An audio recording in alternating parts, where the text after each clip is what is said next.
Hi friends, welcome to Blessy బంగారం. మన యొక్క ఏపీ రాష్ట్ర వ్యాప్తంగా ఉన్నటువంటి వాలంటరీ వ్యవస్థకు ఒక బ్యాడ్ న్యూస్ అని చెప్పాలి. సో మన యొక్క ఏపీ సీఎం చంద్రబాబు నాయుడు గారు నిన్న క్యాబినెట్ మీటింగ్ అయితే నిర్వహించడం జరిగింది.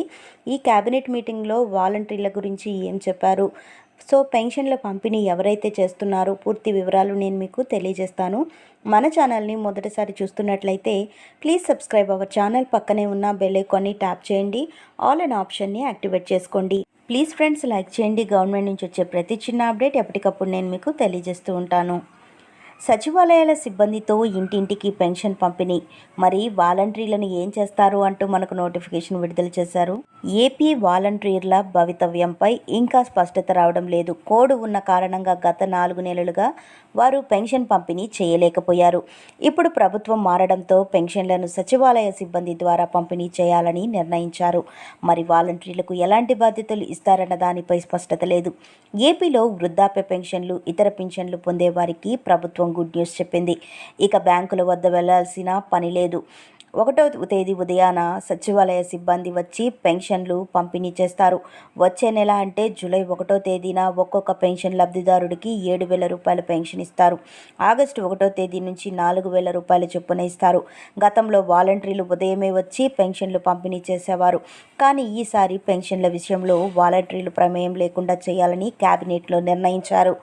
ఏపీలో వైసీపీ ప్రభుత్వం అధికారంలోకి వచ్చిన తర్వాత గ్రామ సచివాలయాల వ్యవస్థను వాలంటరీ వ్యవస్థను ఏర్పాటు చేసింది.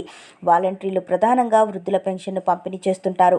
ఇక నుంచి ఈ యొక్క బాధ్యతను గ్రామ మరియు వార్డు సచివాలయ ఉద్యోగులు నిర్వహిస్తారు. ఎన్నికల కోడ్ ఉన్న సమయంలో మెజారిటీ కలెక్టర్లు సచివాలయ సిబ్బందితో ఇంటింటికి పింఛన్లు ఇవ్వొచ్చని అప్పటికి ప్రభుత్వానికి సూచించారు. అయితే అప్పటి ప్రభుత్వం బ్యాంకు ఖాతాలో జమ చేయాలని నిర్ణయించుకుంది.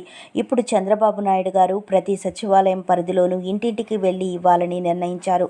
గ్రామ సచివాలయాల్లో 10 మంది ఉద్యోగులు తమ పరిధిలో లబ్ధిదారుల ఇళ్లకు వెళ్లి పంపిణీ చేయాల్సి ఉంటుంది. వాలంటీర్ల భవిష్యత్తు ఏమిటన్న దానిపై ప్రభుత్వం ఇంకా స్పష్టత ఇవ్వలేదు. జీతం 10,000 పెంచుతామని చంద్రబాబు నాయుడు ఎన్నికల సమయంలో హామీ ఇచ్చారు. అయితే రాజకీయ ఒత్తిళ్ల కారణంగా 2.5 లక్షల మంది వాలంటీర్లతో సగానికి సగం పైగా రాజీనామా అయితే చేశారు. వారంతా ఇప్పుడు మళ్ళీ తమను తీసుకోవాలని కోరుతున్నారు. బలవంతంగా రాజీనామాలు చేయించారని వైసీపీ నేతలు ఫిర్యాదు చేస్తున్నారు.